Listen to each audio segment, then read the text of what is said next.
The wolves watched in silence as the potentially deadly situation unfolded before them. The wolves posed a threat in their own right, but they decided to head down the hill after watching the fight in the river. The boy was horrified as they surrounded and yelled at him.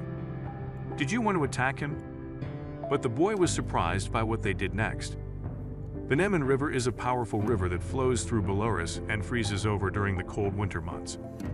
This was Viktor Aladah's favorite time of year, because then he could play on the ice with his wooden sled.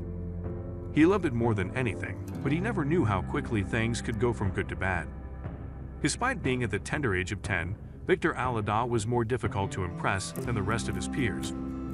Peers liked to sit at home in front of the TV. He preferred outdoor adventures. He liked playing in the park and climbing trees, but his favorite sport was sledding. After he discovered tobogganing, winter became his paradise. What made his favorite season better was Christmas. The cold snow, hot chocolate, celebrations and gifts were the best combination to make him the happiest kid out there. Viktor unwrapped his present and found the sled, something he used immediately. Now he could play in the snow as much as he wanted, but he should have been more careful. His parents had warned him to stay close to the house when they gave it to him. Although he had never seen one in person, he knew of the wolves that roamed the forests outside of Minsk. Like any other 10-year-old, Viktor ignored the warning. His main focus was playing outside on his new sled, but the following week he would wish he'd been listening. A week had passed and Viktor was delighted to finally be able to leave the house. He had waited so long, counting the seconds, that he could sled down the snowy hills surrounding the river. Beautiful snowy hills are formed in winter, where the Neman River flows in summer. Viktor had no idea how fragile the ice could be.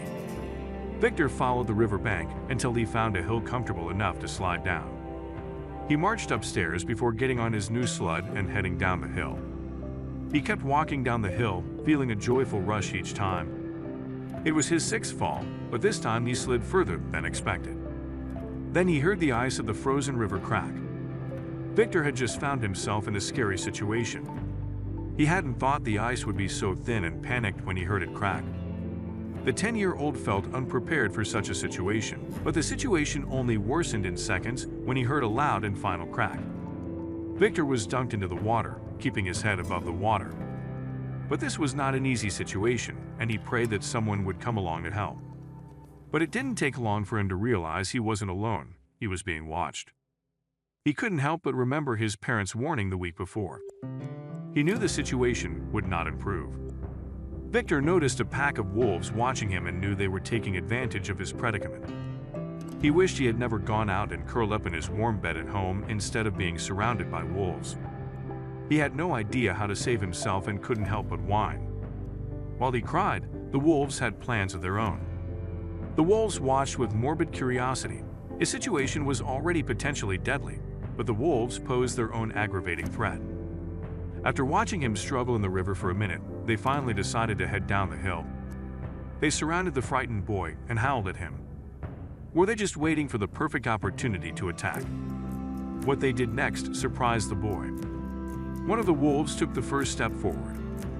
It seemed like she was the matriarch. She lunged at Viktor and managed to grab his collar. The boy was understandably frightened and screamed. Eyes closed, Viktor was pulled against the ice. He tried to understand what the wolf was doing, then it all made sense. He understood that the wolves were only trying to help him. They didn't bite him, but instead tugged at his clothing to pull him out of the hole in the icy surface. Knowing this, he desperately tried to hold on to the ice ledge, but it was too slippery. Then another wolf stepped forward to help. Together, they tried desperately to pull him out.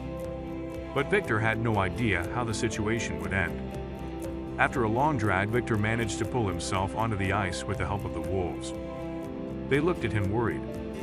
He wasn't convinced that they wanted to help above all else. Still in shock, he lay on his back gasping for air. The wolves stood by him to make sure he didn't get into trouble. Viktor still knew they could be dangerous and didn't want to see the limits of their kindness. Instead, he smiled at the wolves that had rescued him and slowly trotted home. The wolves stood by the river and watched him go. He turned to face her before crossing the hill where he could no longer see the River Neman. At least he had a unique story to share.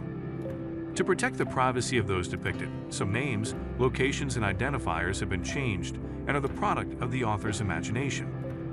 Any resemblance to actual events or places or persons living or dead is purely coincidental.